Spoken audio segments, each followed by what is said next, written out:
Ci troviamo in questa splendida sala superando la metà del programma delle pagine cordiali di quest'anno. È infatti il terzo intervento affidato al professore Arnaldo Bruni, di cui non farò una presentazione o per non rubare tempo alla sua esposizione, ma soprattutto perché voi potete trovare nel sito dell'Istituto Veneto un ampio profilo dell'oratore di questa sera, accompagnato anche da una fotografia che non gli rende poi molta giustizia, devo dire, come tutte le fotografie ufficiali. Basti dire che il professor Bruni è uno dei massimi esperti, fra le tantissime cose di cui è esperto, anche di quell'affascinante periodo che va dalla metà circa del Settecento al primo Ottocento e che ha come figura esemplare non un letterato ma un artista, Antonio Canova, quell'Antonio Canova che ha propiziato, per quanto mi riguarda, la mia conoscenza di Arnaldo Bruni, e conoscenza che poi si è sviluppata in una vecchia amicizia. Tutti e due ammiriamo Canova, ma naturalmente da parte mia con la curiosità di un dilettante, da parte di Arnaldo Bruni con la competenza di chi conosce a fondo la cultura di quel tempo e in particolare gli autori di cui oggi ci parlerà. Tre grandi autori, cui occorre aggiungerne evidentemente un quarto, e cioè Omero, che sta sullo sfondo, è un po' il rumore di fondo della conversazione di questa sera. Non voglio aggiungere altro, lascio senz'altro la parola a Arnaldo Bruni, che convocherà qui Cesarotti, Monti e Foscolo, traduttori di Omero. Prego. Grazie. Corre l'obbligo prima di tutto di ringraziare la Presidenza e l'organizzazione per questo cortese invito che molto mi onora. È un'emozione sempre venire a Firenze, è un onore parlare in questo straordinario... Venezia? Ho detto Firenze? Ah, vedete i lapsus freudiani? Forse c'è un'equivalenza segreta fra le due città, al di là delle...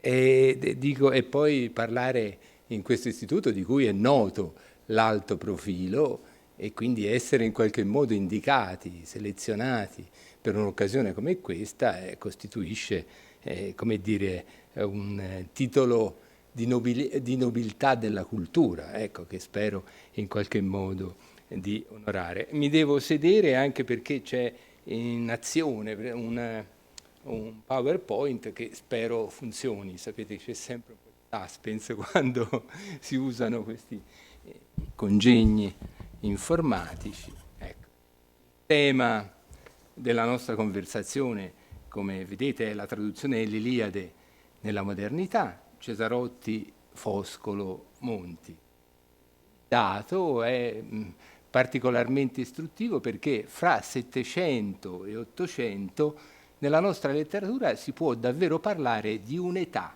dell'Iliade, perché ecco, i tre maggiori autori in attività di servizio appena citati da Maglio, e cioè Cesarotti, Foscolo e Monti, sono tutti e tre impegnati nel lavoro di traduzione.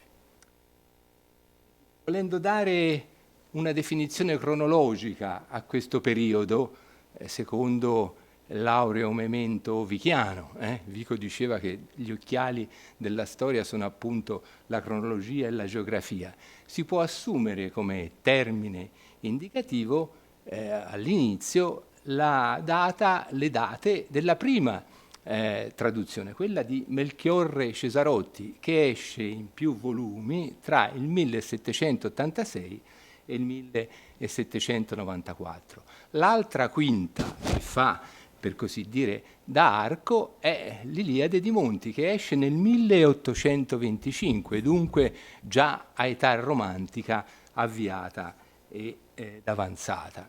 l'età in questione si può definire anche più latamente età delle traduzioni, perché non è solo in Italia, ma in tutta Europa ha aperto un impegno dispiegato da parte letterati di alto profilo che in qualche modo si impegnano a restituire alle patrie lettere capolavori della grecità, della latinità o anche della modernità.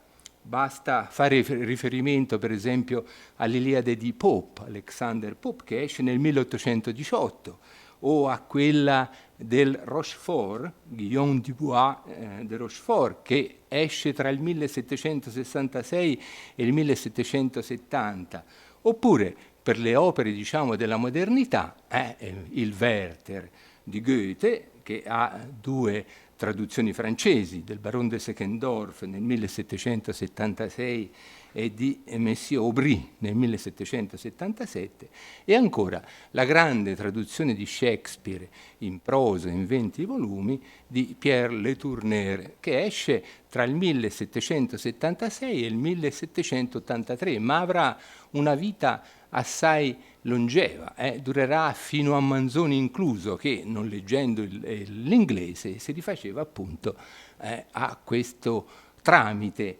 indispensabile e necessario.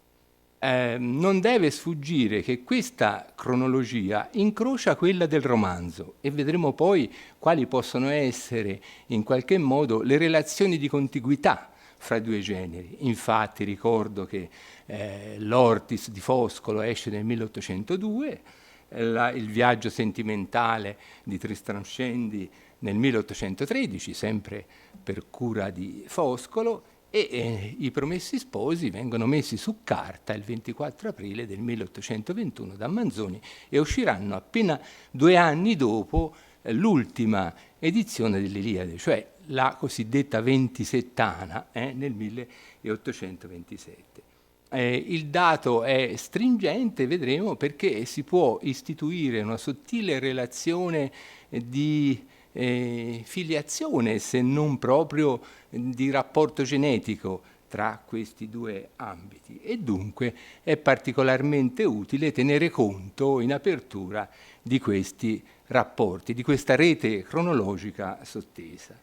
Non c'è dubbio che l'autore fondamentale, cardinale, l'archetipo, se si vuole ragionare in termini limbreschi, di questa temperie culturale è Melchiorre Cesarotti, perché proprio il padovano Melchiorre Cesarotti si propone per primo di dar Omero all'Italia. È la sua precisa identità culturale di quegli anni. Dare Omero all'Italia, proprio perché in altre lingue Omero risplendeva nella lingua originale, dunque portare anche le lettere italiane al livello di parità europea era un imperativo categorico per un letterato, un intellettuale di tale prestigio.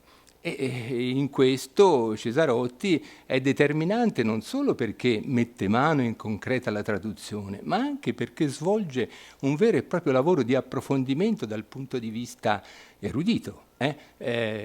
Cesarotti finisce per assemblare in un'erudizione straordinaria, ricavata soprattutto dalle traduzioni francesi di Anne Dacier, che era la più antica, uscita in prima edizione nel 1699, o del già citato Rochefort. Un'erudizione ricchissima della quale approfitteranno senz'altro i suoi futuri e polemici allievi in partibus, così si potrebbero definire sia Monti sia Foscolo, per la dipendenza obiettiva del loro lavoro dal grande studioso padovano, il quale si dedicò a questo impegno con una tenacia e con una persistenza che supera la decina degli anni. Sono ben 4 edizioni.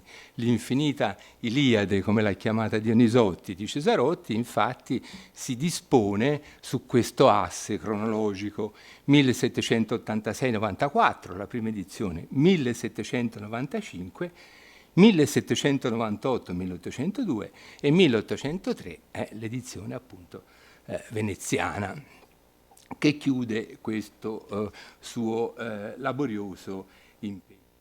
Ecco, la sua attrezzatura teorica si sviluppa nel segno di un preciso presupposto che possiamo appunto leggere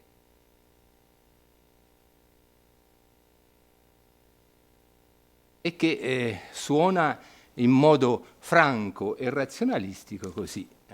Per far gustare un originale straniero, la traduzione deve essere libera. Per farlo conoscere con precisione è necessario che ella sia scrupolosamente fedele. Ora, la fedeltà esclude la grazia, la libertà l'esattezza. Ecco, è un approccio, dicevo, razionalistico e distintivo, sulla base del quale Cesarotti opera secondo una distinzione preliminare e di grande momento. Infatti intende restituire insieme la fedeltà, traducendo in prosa anticheggiante ed esattissima il poema, e insieme l'aura della poesia traducendo in versi. Quindi il progetto prevede uno sdoppiamento dell'Iliade, uno sdoppiamento in cui la prosa è vincolata alla lettera del testo omerico, la poesia invece è libera a tal punto che per Cesarotti vale addirittura il principio dell'autonomia piena. Tant'è vero che nell'ultima edizione l'Iliade non sarà più Iliade, ma si chiamerà La morte di Ettore. Non può sfuggire che questo slittamento semantico determina un vero e proprio capovolgimento del poema antico, al centro del quale non è più Achille con la sua ira, menina eide tea, l'ira canta Oddea, ma l'eroe troiano che è in qualche modo eponimo della guerra medesima perché cade difendendo la città. E quindi da questo punto di vista Cesarotti si comporta da autore, come lui stesso dice, non da imitatore, da autore pieno, tant'è vero che si arbitra di assumere misure e prospettive assolutamente distinte rispetto all'originale.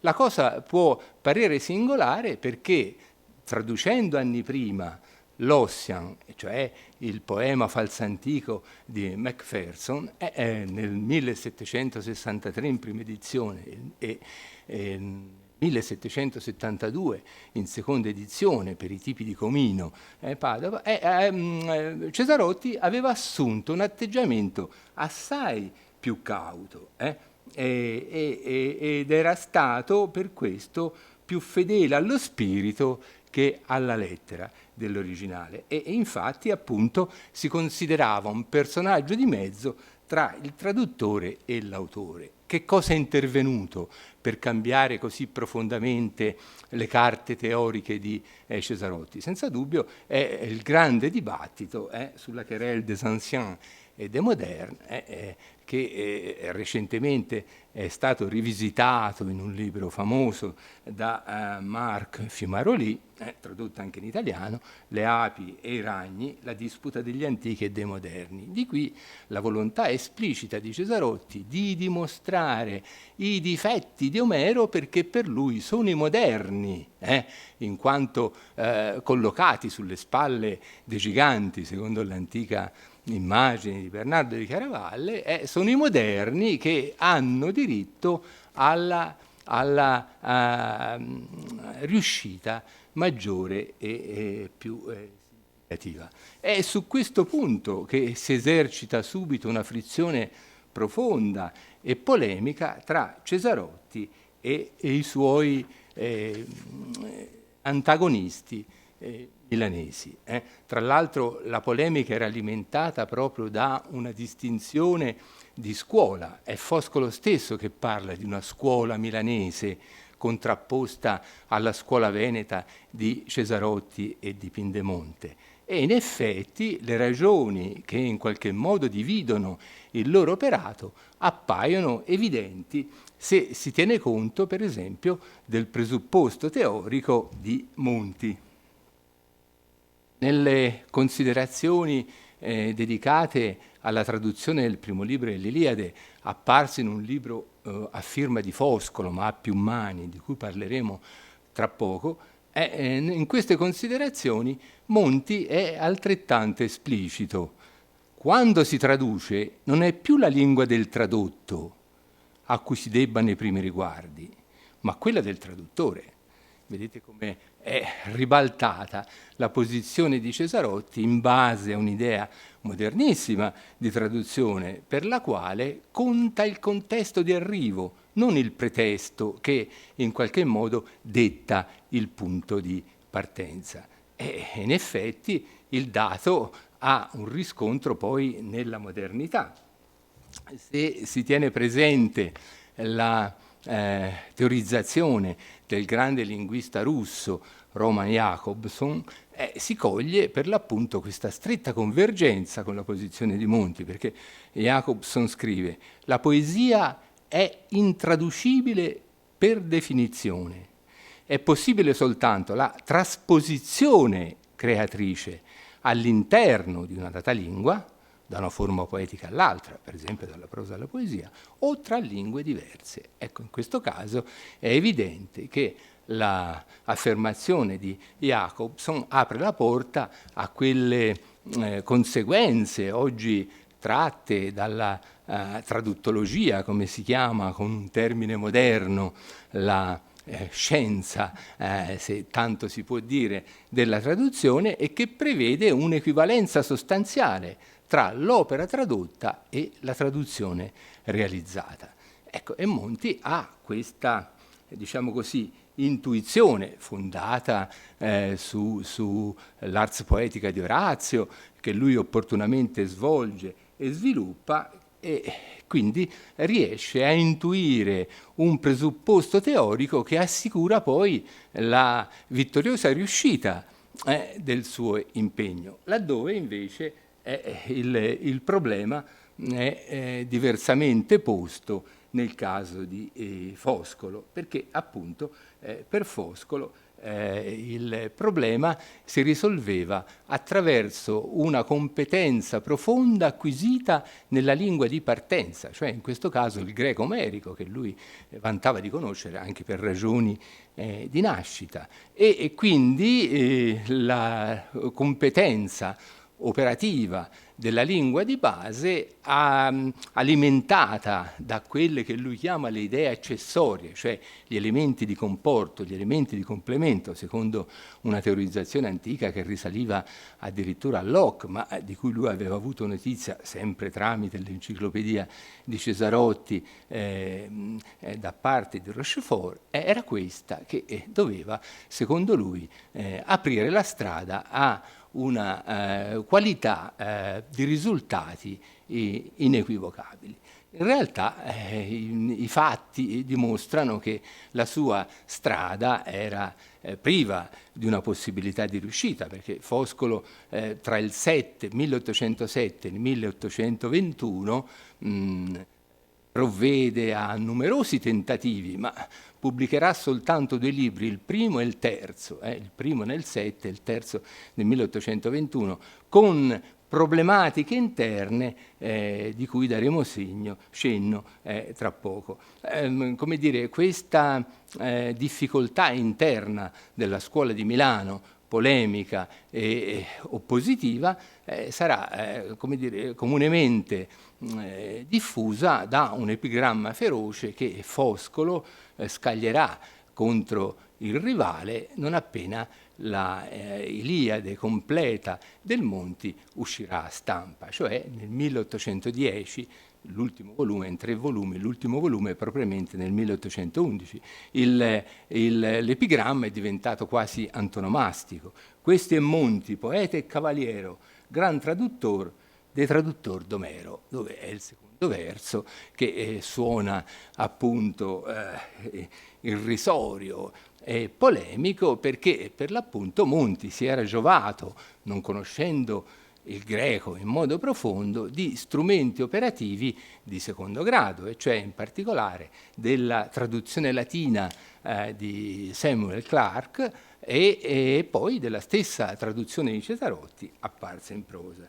Ora, è un giudizio sul quale vale la pena un poco soffermarsi, perché è diventato come dire, un punto fermo quasi indiscutibile. In realtà è abbastanza ovvio ritenere che, stando alla tradizione italiana e non solo, che tutti i traduttori si siano serviti non dell'originale, ma di una lingua di servizio. Quando Leopardi nel 1816, esordendo, traduce il primo libro dell'Odissea, non si rifà al greco, che pure leggeva molto bene, ma si rifà al latino di Lederlin e Bergler, per ragioni di omogeneità e di compatibilità. Il latino poteva, per l'appunto, promuovere a testo della traduzione stilemi e elementi utili al traduttore, laddove il greco era abbastanza estraneo. Ma non è, come dire, un dato che riguardi solo e soltanto l'inizio. Un po' tutta la tradizione italiana è costellata da questi esempi. Per esempio Nievo ha tradotto il Riches intermezzo di Heine sulla base della prosa francese di Nerval. Se si vuole scendere alla modernità, Ungaretti ha tradotto gli Esenin attraverso una mediazione francese. Montale ha tradotto i Barbari di Cavafis dall'inglese. Vittorio Sereni ha tradotto Poe in base a una traduzione letterale di altri. Fortini ha tradotto i poeti ungheresi, Hadi o Kozef, da testi mediani, e così giudici, cechi e slovacchi, Kolar e Kozef. Quindi i dati, no scusate, Kolar e Alash, ecco, i dati depongono per l'appunto a favore di un dato che non è poi solo italiano. Lo stesso Pope, citato prima per la sua traduzione d'Omero, si è servito di testi mediani, e perfino un traduttore russo che ha tradotto l'Odissea, uscita a stampa nel 1847, Zhukovsky, si chiama Vasily Zhukovsky, si è servito di una mediazione non in lingua. Dunque, questo perché non importa tanto avere un'esatta conoscenza della lettera dell'originale, quanto saperlo immaginare. Un altro poeta contemporaneo, forse non molto conosciuto, ma di qualità, Nelo Risi, ha detto al riguardo che Virgilio è stato per Dante la guida blu alla grecità, che infatti si potrebbe dire non manca nella commedia, proprio perché la possibilità di entrare nello spirito di un'opera va oltre il passaggio interno della lettera e diviene poi possibilità di ispirazione e di sviluppo che suggerisce, se il traduttore è dotato, suggerisce appunto l'opera alternativa e simmetrica rispetto all'originale.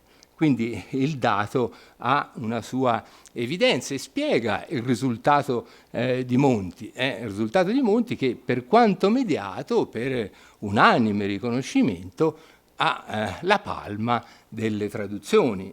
Leopardi scrive in proposito: abbiamo, non dirò una classica traduzione dell'Iliade, ma l'Iliade in nostra lingua, e già ogni italiano, letto il Monti, può francamente e veramente dire: ho letto Omero, quindi gli riconosce la competenza assoluta. E allo stesso modo Madame de Staël, in un celebre articolo del 1816, assegnerà la palma a Monti per la sua opera, che non ha riscontro nella letteratura europea. E, diciamo così, il punto di arrivo di questa tradizione mi pare costituito dal giudizio di Manara Valgimigli, che scrive: la Iliade del Monti è opera originalmente bella, è tra le più compiute, perfette e stupende di tutta la letteratura italiana. Ecco, quindi il dato è da collocare in questa precisa prospettiva e va letto secondo questa dimensione. Ma tornando al nostro tema, cioè al tema della traduzione in senso stretto come diacronia, cioè intesa come restituzione scandita nel tempo del poema omerico, si deve dire che c'è un libro cardinale da questo punto di vista che aiuta a fare chiarezza sul tema. È l'esperimento, già citato prima, l'esperimento di traduzione della Iliade di Omero di Ugo Foscolo. Non so se qui si riesca a vedere a sufficienza. È un libro firmato da Foscolo, ma a più mani, perché al libro collaborano per l'appunto sia Monti sia Cesarotti. Esce per i tipi di Bettoni, appena qualche giorno dopo i Sepolcri. I Sepolcri escono nell'aprile del 1807, i primi giorni, e l'esperimento esce appunto la seconda metà di aprile del 1807, quasi a segnalare la stretta contiguità con il Carme di Foscolo. L'articolazione dell'opera risulta qui dall'indice, che però proprio vedo non si riesce a vedere bene, provo a leggerlo, è aperto dall'intendimento del traduttore di Foscolo. Traduzione letterale del canto primo di Melchior Cesarotti, postille sovressa sulle versioni anteriori e sul testo. Le postille sono ancora di Foscolo. Segue la versione del canto primo, ancora la versione del canto primo di Vincenzo Monti, le considerazioni di Vincenzo Monti sulla difficoltà di ben tradurre la protesi dell'Iliade, da cui abbiamo tratto quella. Le considerazioni di Melchior Cesarotti sulla traduzione del verso Osede tate onta, tade somena proteonta, cioè su quant'è, quant'era e quanto fia, è un verso, il verso 70 del primo libro dell'Iliade, che definisce le virtù profetiche di Calcante. Ancora, appunto, chiudono le considerazioni di Ugo Foscolo sulla traduzione del cenno di Giove. Ecco, come potete vedere, l'articolazione interna del volume attraversa per l'appunto l'operosità dei tre grandi protagonisti di questa stagione dei traduttori dell'Iliade. E una semplice scorsa alle pagine iniziali vi dà conto precisamente della strutturazione interna, perché vedete sulla pagina sinistra la prosa di Cesarotti e sulla pagina destra la versione di Foscolo. Quindi sono praticamente affiancate. Non basta, nella traduzione Foscolo si avvale, e questa scelta suona senz'altro polemica, non per nulla i rapporti personali entrarono in crisi e si ruppero dopo la pubblicazione dell'opera, perché Foscolo riprende per l'appunto nella sua poesia stilemi espliciti della prosa che gli sta accanto. Provo a segnalarvi, vedete il canta, canta, oppure al verso 3, almederoi, nella prosa di Cesarotti abbiamo anime d'eroi, e ancora verso 5, preda sbranarsi a cani e agli augelli, e anche Cesarotti aveva tradotto preda a cani e agli augelli, quindi sono tutti presi dalla prosa di Cesarotti, adoperata come materiale da costruzione, e riversati nella poesia di... Ora, da che lo stesso legamento sintattico? Re d'uomini Atride, il divo Achille, e qua abbiamo il re degli uomini e il divino Achille. Ecco, quindi c'è un riuso massiccio da parte di Foscolo, ma non solo di Foscolo, altrettanto avviene anche nell'Iliade dei Monti, dell'opera di Cesarotti, il quale per l'appunto se ne ebbe largamente a male, fino appunto a interrompere le relazioni. Monti cercò poi diplomaticamente di rimediare con una lettera di spiegazioni, ma insomma sostanzialmente i rapporti nemmeno con Monti furono più quelli di prima. Nel caso di Foscolo poi ci fu una epigramma negato nella paternità, ma pare certamente ascrivibile a lui, che rende ancora più evidente la distanza tra i due. Ecco, riguardo alla traduzione dell'Iliade di Foscolo e di Monti, uno sguardo a campione rende chiaro che i due si muovevano con una distanza di prospettive e con una difformità di risultati sostanzialmente. Basta fare un piccolo confronto per i versi 580-585 di Foscolo, 46-52 di Monti, sempre del primo libro, sempre tratti dall'esperimento. Intanto non deve sfuggire la maggiore numerosità dei versi di Monti, perché questa era una sfida interna, tradurre con il minor numero di versi possibile.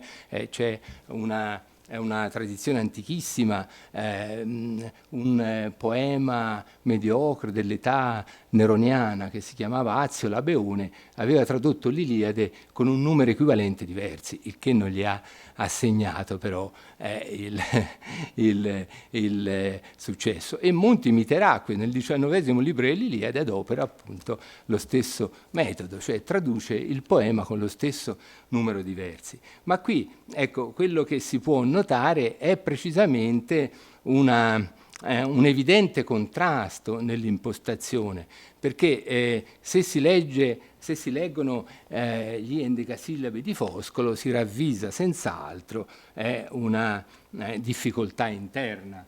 Ma da ludi di mare,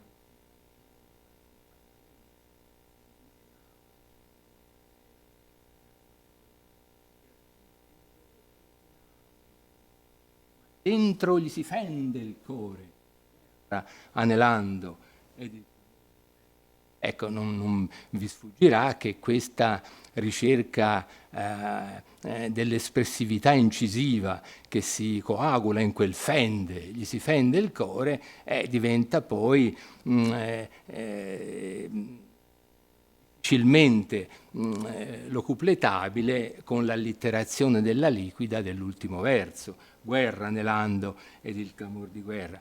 Vedete invece la traduzione di Monti com'è più armonica e compiuta, perché ha l'accortezza di introdurre tutta un'attribuzione, tutta una serie attributiva di complemento che rende la qualità del poema mosaicamente armonica. Appunto. Appo se legni intanto il generoso pelì d'Achille, nel segreto petto di sdegno si pascea, né al Parlamento, scuole illustre d'eroi, né alle battaglie più comparia, ma il cor struggea di doglia in quell'ozio ostinato, e non di meno, rumor soldarmi, sospirava e guerra. Nell'ultimo verso c'è ugualmente anche qui la ricerca dell'armonia imitativa per via di allitterazione, ma il contesto, la cornice in cui è inserita rende questo sviluppo del tutto pertinente. in una memoria tarda, Monti ha ricordato il momento in cui Foscolo per la prima volta gli lesse la sua traduzione dell'Iliade e il suo commento fu questo: Foscolo aveva stretto i panni addosso al povero vecchio, cioè a Omero, senza accorgersi che Venere non si vuol vestire da cappuccino. Venere deve avere una sua evidenza, una sua abbondanza. Quello di Foscolo invece è rigidamente ancorato a un'espressività secca, e Monti invece riesce così a realizzare perfettamente quello che poi è il suo ideale canonico di poesia, che è l'ideale di tutto il neoclassicismo. Lo dice nella prosa che abbiamo prima citato e con una frase destinata a durare: la poesia è una musica. La poesia è una musica, quindi anticipando i tempi del simbolismo europeo, pensando a D'Annunzio, la poesia è una musica, ma per essere una musica, appunto, la prosa e la sua maniera interna si deve disporre secondo, appunto, una precisa identità armonica, che è quella, per l'appunto, che manca a Foscolo, che pure perseguiva lo stesso ideale in qualche modo. Ma a questo punto non si deve dimenticare, sarebbe ingiusto, che Foscolo, senza aver tradotto direttamente l'Iliade, però l'ha rievocata in versi magistrali, gli ultimi versi dei Sepolcri, la profezia di Cassandra, che probabilmente non avrebbero avuto cittadinanza nella poesia italiana se non ci fosse stata questa ginnastica preparatoria della traduzione, che ha aperto in qualche modo i segreti del poema antico a Foscolo e gli ha consentito di rievocare il Sautore in quelle passo di straordinaria evidenza. Ma quali sono le ragioni anche, diciamo, culturali della riuscita di Monti? Direi che Monti si è rifatto dal punto di vista strutturale e teorico soprattutto alla teoria antica, per esempio quella dello pseudolongino, incrociandola abilmente con i temi trattati nel dibattito contemporaneo da Winckelmann e da Leopoldo Cicognara, il grande storico di Antonio Canova, appunto, perché nel sublime lo pseudolongino parla appunto della necessità di conseguire questa qualità, il sublime, attraverso l'eco di una mente nobile. Il sublime è l'eco di una mente nobile. E ancora, la nobiltà dello stile deriva dalle parole. Le parole belle sono la luce dello spirito. E insiste ancora poi sull'armonia del ritmo che completa adeguatamente questa prospettiva. E sul versante moderno è l'ideale di grata piacevolezza, l'idea di bellezza di Winckelmann è ancorata a un presupposto celebre, la nobile semplicità e la quieta grandezza, la nobile semplicità e la quieta grandezza, da declinare con la grazia. La grazia è il fiore della bellezza, secondo Winckelmann, anche nella traduzione di Cicognara. La grazia è, per così dire, una specificazione elegante, tagliata del reale. Infatti sono parole di Cicognara: il bello signoreggia la cima delle piante superbe e la grazia mollemente si piega sullo stele cedente dei fiori. Pianta, la bellezza, il fiore, la grazia. Ecco. Ma non è soltanto un dato di cultura e teorico quello che in qualche modo alimenta la poesia di Monti, è anche la sua capacità di controllo di tutta la lingua della poesia nazionale. Monti è probabilmente il maggior conoscitore della lingua nazionale, non per nulla la proposta, la sua opera teorica in cui entrerà in polemica con la Crusca, lo dimostra modo inequivocabile, ma qui lui riesce a realizzare una vera e propria copertura di tutta la lingua poetica nazionale attraverso riusi citazionistici che vanno da Dante fino alla modernità e con accorgimenti che fanno dire al Foscolo inglese, quindi non certo a un suo amico, ma è un riconoscimento importante, fanno dire a Foscolo nei suoi versi, cioè nei versi di Monti, sono molte le citazioni dei luoghi presi in prestito, onde talvolta ci accade di doverlo lodare per avere migliorato gli stessi originali.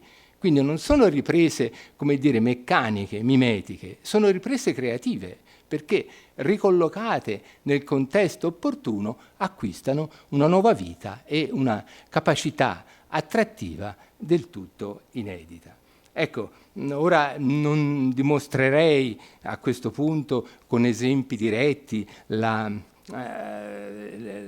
qualità, l'evidenza della poesia dell'Iliade, mi limiterei in modo indiretto a mostrare come dire, l'importanza di quest'opera per le ricadute obiettive che ha avuto nella cultura e nella letteratura del suo tempo. Forse il mio corteso uditorio già conosce l'Iliade di Monti e se così non è, il mio è un caldo invito a frequentare questo testo straordinario, ma vorrei, come dire, dimostrarne indirettamente l'importanza calandolo nel contesto, soprattutto in rapporto ai due grandi autori della modernità, cioè a Leopardi e a Manzoni.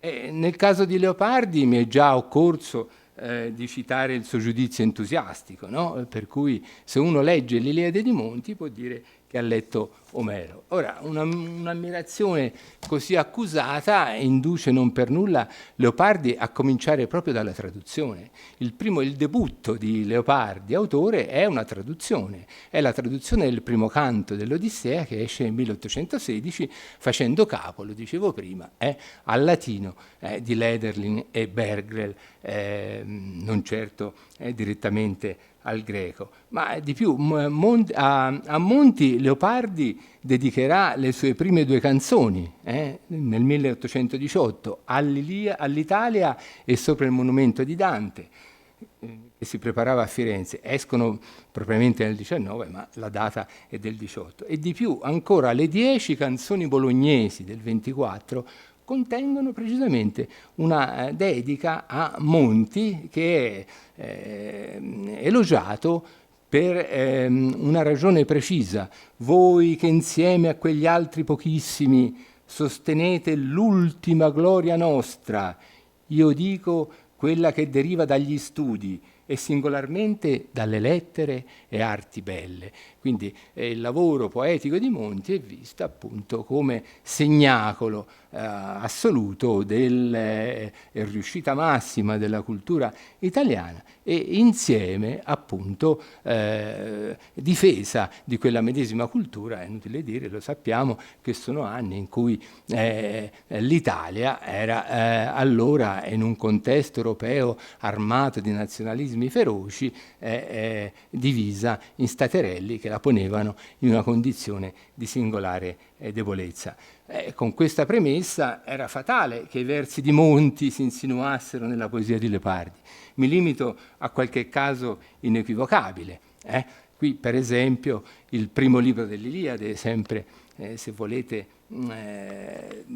ripreso quindi dall'esperimento, e il canto leopardiano di Assilvia. Nell'Iliade leggo: franca non fia, è il momento in cui Agamennone rifiuta a Crise, venuto a chiedere il riscatto di Crisede, sua figlia, nel campo greco, rifiuta questa concessione e dice appunto: franca non fia costei, se lungi dalla patria, in argo, nella nostra magion, pria non la sfiori vecchiezza, all'opera delle spole intenta.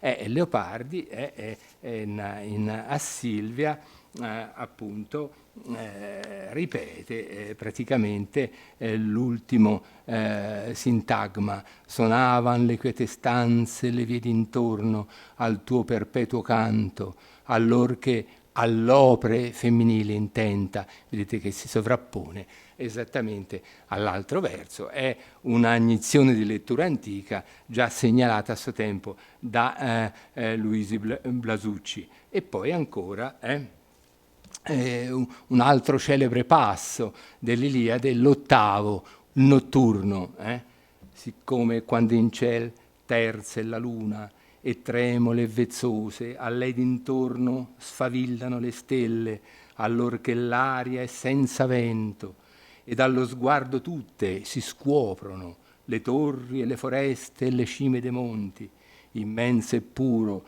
l'etra si spande, gli astri tutti il volto rivelano ridenti, e in corne gode l'attonito pastor. Qui non c'è bisogno di esemplificare, credo tutti voi avrete riconosciuto il verso di apertura della sera del dì di festa: dolce e chiare la notte senza vento, vedete, senza vento, e poi per il pastore attonito il canto notturno di un pastore errante. Tratta di due semplici esempi. Chi volesse perseguire ulteriormente questa profonda eredità montiana all'interno dei canti di Leopardi può rivolgersi ai commenti di Domenico De Robertis e di Franco Cavazzeni, che documentano questo fitto rapporto che continua praticamente per tutti i canti. E per Manzoni, qui la cosa è ancora più sorprendente, se volete, perché nel caso di Leopardi si rimane nel genere, no?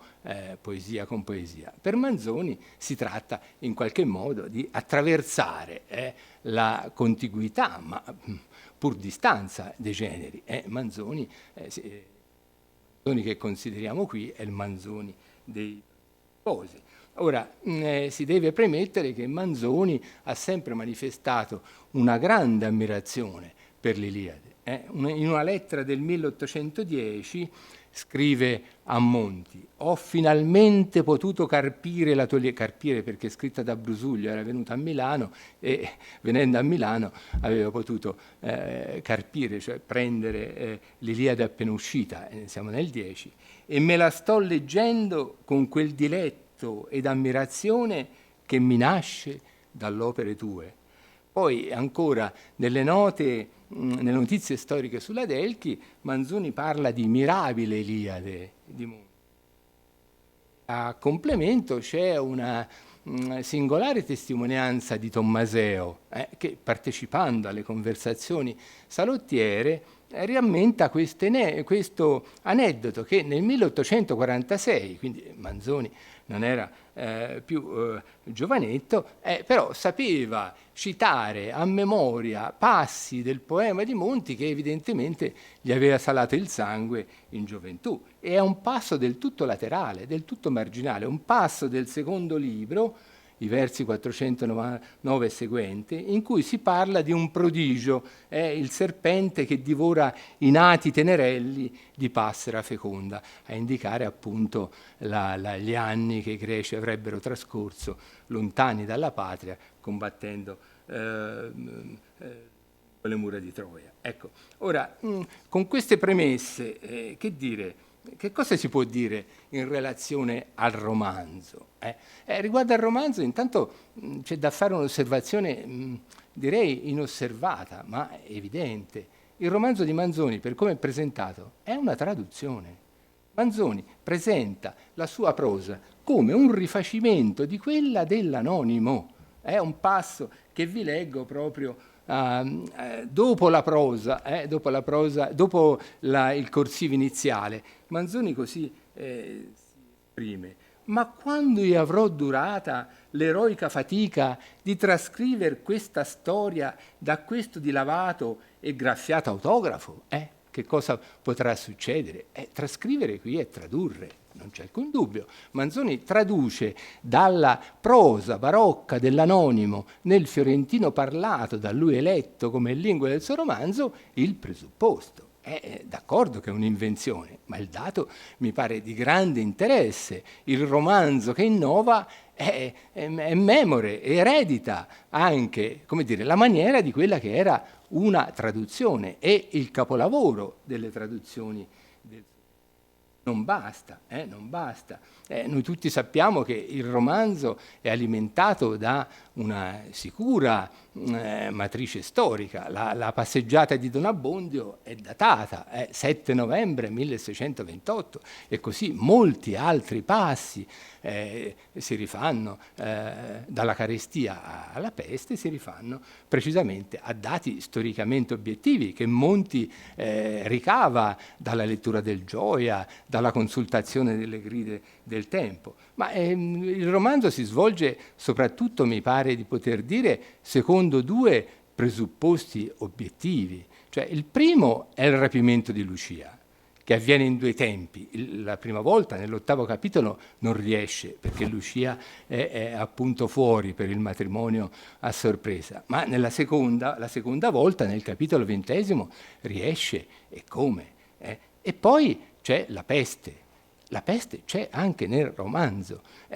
Sappiamo dalla testimonianza del figliastro di Manzoni, Stefano Stampa, che la prima idea, stando alla confessione che Manzoni gli avrebbe fatta, la prima idea del romanzo venne a Manzoni proprio leggendo la grida che il dottor Azzecca-Garbugli mette sotto gli occhi di Renzo, con una narrazione che sarebbe stata chiusa dalla peste che risolve tutto. In effetti questi due presupposti sono attivi nel romanzo, sono profondamente attivi, perché appunto è Lucia che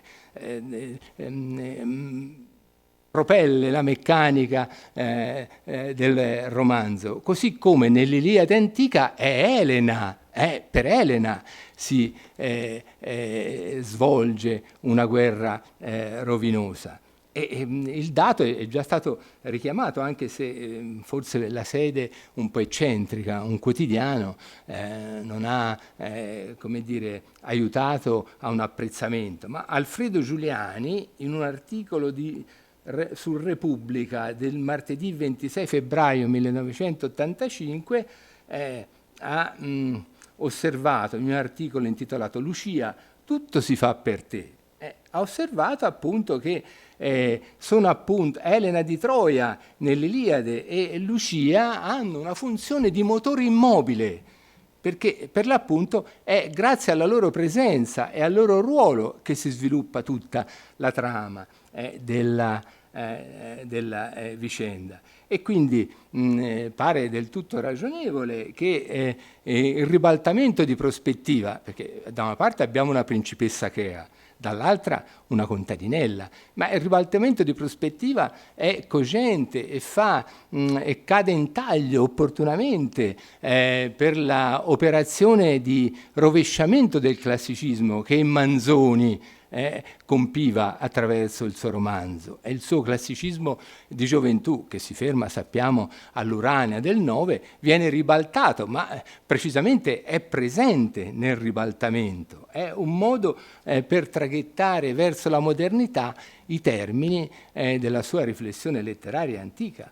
E altrettanto avviene con la peste, che è capovolta nel romanzo. Nell'Iliade la peste è il presupposto. Il primo libro dell'Iliade rende conto della peste diffusa nell'esercito greco dalle frecce di Apollo, e quindi come dire, di qui tutto nasce, perché c'è il litigio tra Agamennone e Achille e l'ira d'Achille che rimane fuori dalla battaglia fino a che non sarà coinvolto e morirà nella battaglia il suo amico più caro, cioè Patroclo, e allora riprenderà l'azione del poema, ma fino ad allora l'ira è operativa.